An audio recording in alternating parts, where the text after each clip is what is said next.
From Nimrod onwards, Babylon's supreme rulers had derived their authority basically from three titles: king, god, and high priest. Their kingship gave them political or temporal authority, while their high priesthood and godhood gave them infallible spiritual authority. Both earthly and heavenly authority converged in the one rule.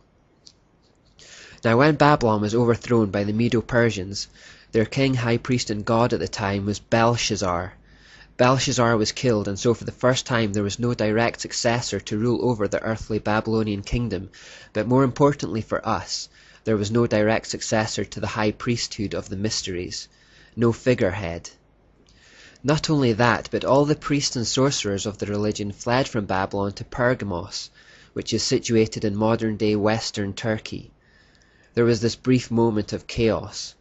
However, when the priests arrived in Pergamos from Babylon, they set about turning it into the new power base for the mysteries and established a new central college for the religion in the area. Perhaps more importantly, they placed the king of Pergamos at the time into the vacant seat of spiritual power left by Belshazzar, and he was hailed as the new high priest of the religion. And so for a time at least, the power base of the mystery religion moved from Babylon to Turkey. It is at least partly for this reason that the Lord refers to Pergamos as Satan's seat in Revelation 2:13. This is part of the building that existed there. Like the Ishtar Gate, this monument to Satan survives until the modern day in Berlin, Germany, having been taken there by Kaiser Wilhelm II, who was fascinated with the occult in 1902. He was well aware of its significance, and upon seeing it rebuilt in Germany, Wilhelm stated that it was the proudest moment of his reign.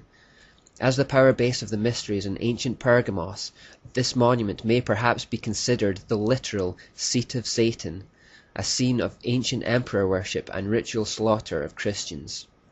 It was also during this brief time at Pergamos, which incidentally means height or elevation, where the god Aesculapius was worshipped in the form of a serpent. The name Aesculapius in Greek means instructing snake, and he was worshipped as a god of healing and one who enlightened the souls of men by the power of the sun. He was supposed to appear in serpent form, and was symbolized as one entwined around a pole. In his temple were kept numerous live snakes, and the people would come to bathe in the water of the sacred spring, where they would apparently be given instruction for their healing. So it's interesting to find that this logo is still used for healthcare today.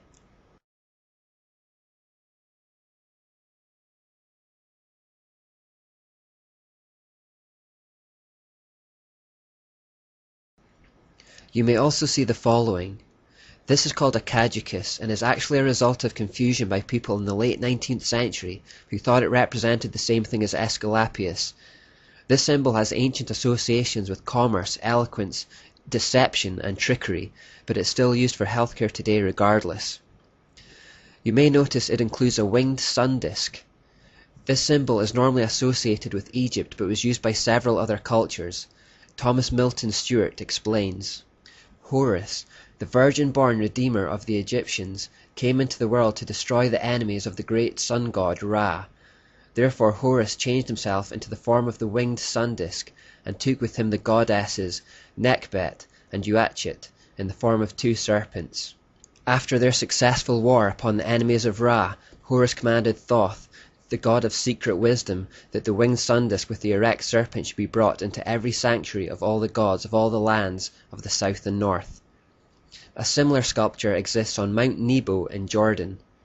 This sculpture is called the Brazen Serpent, and so we have a mountain named after the god Nebo with a serpent and sun disk at the top. So associated with many of our healthcare systems we have the serpent's so-called secret wisdom, sun disks and symbolism associated with deception. If we place our healthcare systems in the hands of that serpent and look to him for secret wisdom for healing, rather than God, don't be surprised if it doesn't work or brings sickness and drug dependencies instead of health.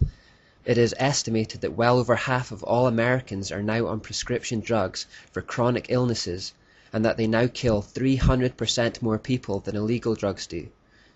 Not to mention that we now use our healthcare for death rather than healing and abortions, and we'll come to that again later.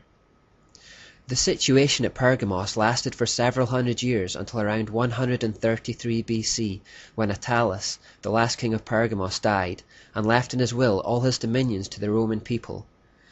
Thus the kingdom of Pergamos merged entirely into Rome, and once again no one could openly lay claim to the title of High Priest of the Babylonian Mysteries.